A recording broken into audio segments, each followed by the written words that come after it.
how does this even happen? The best-selling game in the world, a guaranteed moneymaker, suddenly cancels its big expansion. It sounds impossible, right?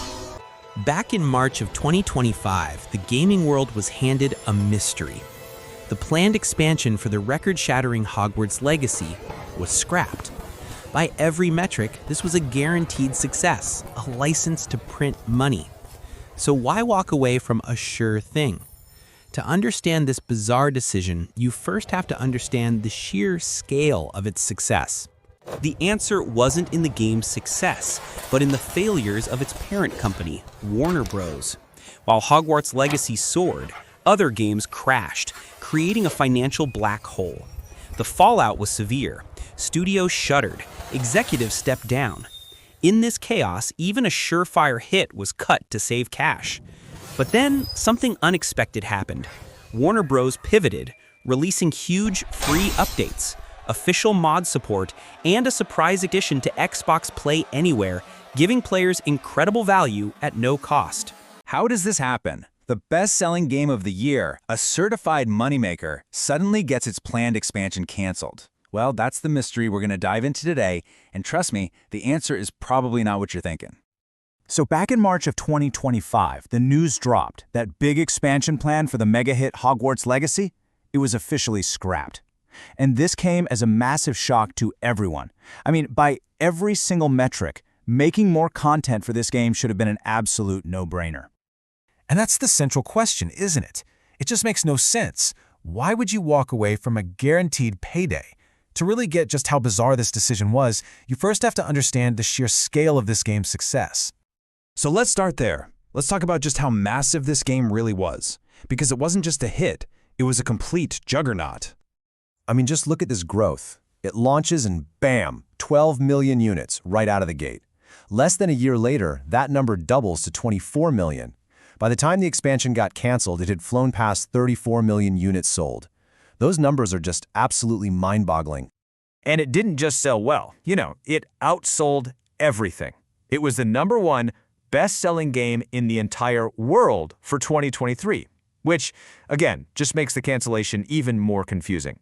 To find the real answer, we have to look beyond the game itself. Yeah, we need to zoom out, away from the game, and look at its parent company, Warner Bros. Because behind the scenes, a very different and much darker story was playing out. And here's where the story really takes a turn. See, while Hogwarts Legacy was a runaway success, other big bets from WB Games were, well, they were failing badly. High-profile games like Suicide Squad Kill the Justice League underperformed so much that they created a nearly $300 million hole, basically wiping out all the money Hogwarts Legacy had made. This quote from PC Gamer really nails it. The fallout from those failures forced Warner Bros. Into a huge and pretty painful corporate restructuring. The company was just bleeding money, and they had to do something, anything to stop it. And the consequences were severe. We're talking multiple development studios getting shut down. Even the head of WB Games himself, David Haddad, stepped down. In this kind of chaotic environment, even a guaranteed hit like the Hogwarts Legacy expansion got put on the chopping block to save cash. And that seemed like the end of the story. But it wasn't. Just when fans had pretty much given up hope for any new content, Warner Bros. Did something nobody saw coming. Instead of paid DLC, they started releasing these huge and completely free updates. The first surprise landed in early 2025. Official mod support for the PC version. Now, this was a massive deal. They were basically handing the creative keys to the game right over to the community. And the way they did it was just brilliant. Instead of making you go hunt for mods on some sketchy third-party site, they built a browser right into the game's menu. So now you could safely browse and play totally new fan-made adventures with just a couple of clicks. Then came the second surprise. This was in September 2025, and get this, it was more than 2 years after the game first launched. All of a sudden, Hogwarts Legacy was added to the Xbox Play Anywhere program. Now, if you're not familiar with it, Xbox Play Anywhere is a fantastic feature. If you buy a digital game on your Xbox, you automatically own it on your Windows PC too, and vice versa. And all your save data, your achievements, everything just syncs perfectly between them. Think about the value here for a second. Before this happened, you had to buy the game twice if you wanted to play on both your console and your PC. Now, you buy it once and you get to play on both. This was a huge pro-consumer move that added incredible value for players, and it didn't cost them a dime. So let's put all the pieces together. We have a canceled expansion, we have major financial trouble at the parent company, and then 2 massive free updates that are all about giving players more. So what does all this actually mean for the future of the franchise?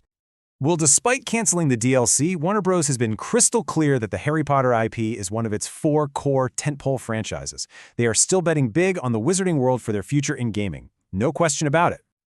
And here's the most important part for fans. A full sequel to Hogwarts Legacy is confirmed to be in development. So the cancellation of that expansion wasn't the end of the road at all. It was more like a pivot, a strategy shift to focus all their resources on the next huge installment. This whole story leaves us with a really fascinating question. Could this be a peek at a new industry playbook? Maybe the smartest move isn't to chase that short-term cash with paid DLC, but to build long-term value instead. By adding these free features that empower players, Warner Bros. Keeps the community happy, keeps them engaged, and builds up a ton of goodwill, all while they focus their big guns on a massive sequel. So, is this just a one-off thing born from a crisis, or are we actually seeing the future of how blockbuster games are supported? I guess only time will tell. So, what does it all mean? The canceled expansion wasn't the end. It was a strategic pivot. A sequel is confirmed, and the Harry Potter IP remains a core franchise. This story leaves us with a fascinating question. Is this the new playbook? In an era of live service burnout, is the smarter move to forego short-term DLC cash, build long-term player goodwill with free value, and focus everything on the next blockbuster sequel? This might not just be the end of a story, but a glimpse into the future of blockbuster games.